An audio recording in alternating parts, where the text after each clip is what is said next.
Reel പങ്കുവച്ചപ്പോൾ ഇതിന് താഴെ ആളുകൾ ചോദിക്കുന്ന ചോദ്യം താരം ഗർഭിണിയാണോ എന്നാണ്.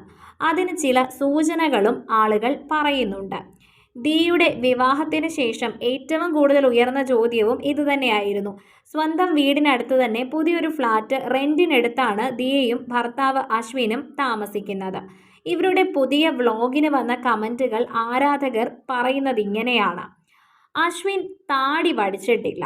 അശ്വിൻ താടി വയ്ക്കുന്നതിന് ഒരുപാട് അർത്ഥങ്ങളുണ്ട്. പൊതുവെ വീഡിയോകളിലൊക്കെ അശ്വിൻ താടി വടിച്ചാണ് വരാറുള്ളത്. എന്നാൽ അടുത്ത സമയത്തെ വീഡിയോയിലൊക്കെ താടിയോടെയാണ് അശ്വിനെ കാണാൻ സാധിച്ചിരിക്കുന്നത്. ദിയയുടെ ശരീരത്തിലും മുഖത്തും ഒരുപാട് മാറ്റങ്ങൾ വന്നിട്ടുണ്ട് എന്നും ആരാധകർ പറയുന്നു. ഈ വ്ളോഗിൽ ദിയ അല്പം തടിച്ചിരിക്കുന്നതായി മനസ്സിലാക്കാൻ സാധിക്കുന്നുണ്ട്. അതോടൊപ്പം മാങ്ങയോടുള്ള പ്രിയത്തെക്കുറിച്ച് വ്ളോഗിൽ ദിയ പറയുകയും ചെയ്യുന്നു. തമിഴ്നാട്ടിൽ